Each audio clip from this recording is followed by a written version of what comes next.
علیہ وسلم کی شان ہے، لیکن یہاں ام المومنین فرماتی ہیں سیدہ ام سلمہ رضی اللہ تعالیٰ عنہ کہ اس دن میں نے حضور جب تشریف لائے تو گیسوؤں کو بکھرا ہوا دیکھا اور آنکھوں میں آنسو کے آثار، آنکھوں میں آنسو دیکھے۔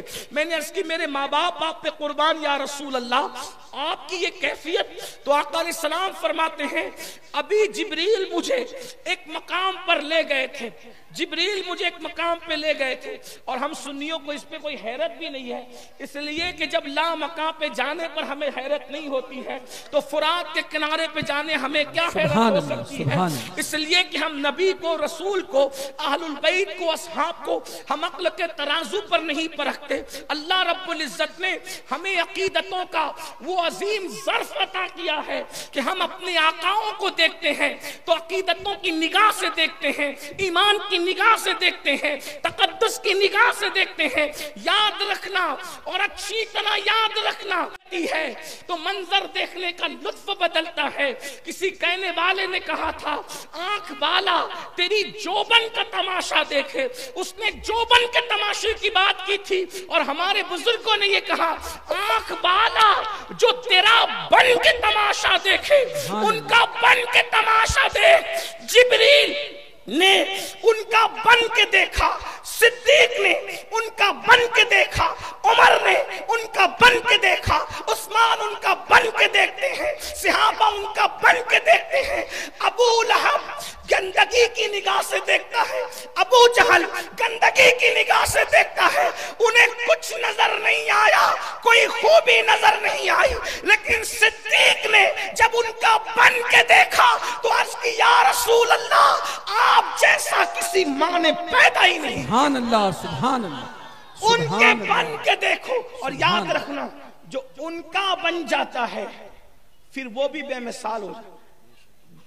جسے عیب نظر آتے ہیں مطلب ابھی تک وہ ان کا بنا نہیں، جسے عیب نظر آتے ہیں مطلب وہ ابھی تک ان کا بنا، اور جو ان کا بن گیا ظاہر سی بات ہے عیب دار کے اگر بن جاؤ تو اس میں عیب نظر نہیں آتے، سید المعصومین کے بن جاؤ گے جس کو خدا نے ہر عیب سے پاک پیدا کیا، وہاں کوئی عیب ہی نہیں ہے۔ یہی شمخا، یہ بڑے مزے میں میرے امام نے کہا تھا اور بہت خوبصورت کہا تھا، کہتے ہیں وہ کمال حسن حضور ہے کہ گمان نقص، گمان ایک ہوتا ہے حقیقت اور ایک ہوتا ہے گمان، وہ کمال حسن حضور ہے کہ گمان نقص جہاں نہیں یہی پھول خار سے دور ہے، سبحان اللہ، یہی شمع ہے کہ دھواں نہیں۔ سبحان اللہ، سبحان ہر پھول میں اس طرح سے عیب ہے کہ اس میں کانٹے ہیں، ہر شمع میں عیب ہے کہ اس میں دھواں ہے، لیکن یہ شمع رسالت وہ ہے کہ جب یہ شمع ہے تو اس میں کوئی دھواں نہیں ہے، اور یہ وہ پھول ہے جس میں کوئی کانٹا نہیں۔ یہ حضور کی شان، اور بچوں کو بتاؤ، اپنی نسلوں کو بتاؤ کہ ہمارے نبی بے عیب ہے، ہر عیب سے پاک ہے، ہر گناہ سے پاک ہے، ہر خطا سے پاک ہے میرے آقا علیہ السلام۔ بلکہ ہم تو لوگوں کو یہ بتاتے ہیں میرے عزیز نبی سے گناہ کیسے سرزد ہو سکتا ہے؟ نبی جس اونٹنی پر بیٹھ کیا بات ہے، سبحان اللہ، نبی جس اونٹنی پر بیٹھ جائیں اس اونٹنی کو بھی پتا ہوتا ہے کہ مجھے کیا کرنا ہے کیا نہیں کرنا ہے۔ کیا ہجرت کا واقعہ لوگ بھول گئے کہ جب ہجرت کے موقع پر اللہ کے رسول علیہ السلام کو سب کہتے تھے میرے گھر میرے گھر میرے گھر میرے گھر، یہ میرے گھر کا قصہ کس قدر نازک ہوتا ہے یہ روزانہ ہم محسوس کرتے ہیں۔ چار لوگ کہیں میرے گھر، ایک کے یہاں جاؤ تین کا دل دکھتا ہے نا، ایسی ہوتا ہے۔ بلکہ کبھی کبھی لوگ ٹوٹ جاتے ہیں، کوئی تنظیم چھوڑ دیتا ہے، کوئی پیر چھوڑ دیتا ہے، کوئی استاد چھوڑ دیتا ہے، یہ ہوتا ہے۔ میرے گھر نہیں آئے، میں نے کہا لیکن حضور تو وہ تھے کسی کا دل بھی نہ توڑنا تھا اور ایک ہی گھر میں جانا تھا۔ بھئی ایک ہی گھر میں جانا ہے، کسی کا دل بھی نہیں توڑنا۔ حضور نے لگام چھوڑ دی، کس کی؟ نکیل چھوڑ دی، نکیل چھوڑی اونٹنی کی، فرمایا سب ہٹ جاؤ۔ کہا حضور کہاں جائیں گے؟ کہا یہ مامور من اللہ کیا ہے، بات ہے، سبحان اللہ، یہ وہیں جائے گی جس کو جانا ہے۔ اونٹنی پہ چھوڑ دیا۔ بھائیو جانوروں کو کیا عقل ہوتی ہے؟ जानवरों को क्या शऊर होता है, जानवरों को क्या समझ होती है? आप मुझे बताएं। वो और जानवर होते हैं जिन्हें कोई समझ नहीं होती। रसूलुल्लाह जिस पर बैठ जाते हैं, अल्लाह बाज इंसानों से ज्यादा उस जानवर को समझ अता फरमाता। सुभान अल्लाह, सुभान। चक्कर लगाने के बाद गई कहां? अबू अय्यूब अंसारी के मकान, और वहां जाके बैठ गई। हुजूर वहां उतर गए। आप अंदाजा फरमाएं, जब हुजूर जानवर पे बैठ जाएं तो वो जानवर को इतना शऊर मिलता है कि वो जानवर भी किसी गलत रास्ते नहीं जाता। ये बात है। ये नबी, हमारा नबी सबसे औला वो आला, हमारा नबी सबसे बाला वो आला, हमारा नबी अपने मौला का प्यारा, हमारा नबी दोनों आलम का दूल्हा, हमारा नबी खल्क से औलिया, औलिया से रसूल और रसूलों से आला, हमारा नबी बुझ गई जिसके आगे सभी मशाले, शम्मा वो लेकर आया, हमारा नबी। इसलिए नबी के लिए दिल बड़ा रखो, आले नबी के लिए दिल बड़ा रखो, असहाबे नबी के लिए दिल बड़ा रखो, गुलामाने नबी के लिए दिल बड़ा रखो, दिल छोटे न करो। तो अर्ज ये कर रहा था कि अल्लाह के रसूल अलैहि सलाम ने फरमाया, अभी थोड़ी देर कबल मुझे जिब्रील एक मकाम पर ले गए थे, वो वादी तफ फा मुशद्दद पढ़ा गया, वादी तफ यानी दरिया का किनारा। और मुझे वहां दिखाया गया कि यहां हुसैन शहीद होंगे। मैंने मुशाहिदा किया उस जगह का। वाक़े करबला खानदान रसूल में इतना मशहूर था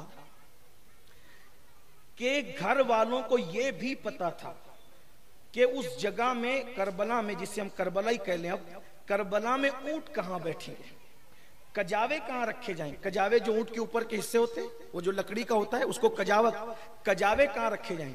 और करबला जब जब बयान हुआ, हर बयान करने वाला रोया। एक रिवायत सुन ले, हदीस, बल्कि हदीस क्या, वो असर ही कहें उसको, क्योंकि सहाबी के कौल को इस्तिलाह में असर कहते हैं। तो बयान किया गया कि हजरते मौलाए कायनात जब सिफ़ीन की जंग में जा रहे थे, जंग सिफ़ीन में जा रहे थे, तो मौलाए कायनात के सारे बेटे उनके साथ, बशमूल हसनैन करीमैन के, हसनैन करीमैन भी साथ थे, और मोहम्मद बिन हनफिया, गाजी अब्बास, सारे बेटे साथ थे। तो मौला मुश्किल कुशा सिफ़ीन को जाते जाते आप कुछ रास्ते से हटे, और रास्ते से हटने के बाद आप फुरात के किनारे पर गए, और जब फुरात के किनारे पर पहुंचे तो मौला मुश्किल कुशा इतना रोए कि रोते हुए आपकी दाढ़ी भीग गई। अच्छा, मौला मुश्किल कुशा की जो दाढ़ी थी, अगर उसके भीगने के बारे में कोई बयान करता है तो इसका यह मतलब है कि इमाम मौलाए कायनात की दाढ़ी थी जो वो पूरे सीने को घेरे हुए, बड़ी दाढ़ी थी, सीने को घेरे हुए, और वो रोए, दाढ़ी तर हो गई आंसुओं से। जो आपकी बड़ी बड़ी आंखें, गोल सा चेहरा, चमकती हुई रंगत, बहुत खूबसूरत अल्लाह रब्बुल इज्जत ने आपको बनाया था। करमल्लाहु ताला वजहुल करीम आपको कहा जाता है। खारजी मुसन्निफीन के अलावा जितने खुशअकीदा मुसन्निफीन ने आपका हुलिया लिखा, यही लिखा कि अली थे बहुत खूबसूरत, बड़े हसीन और जमील थे, पूरी नस्ल हसीनों की है, हुस्न वालों की। तो रोए, और जब रोए और आंसू बहाए तो पूछा गया कि मौला आप रो रहे?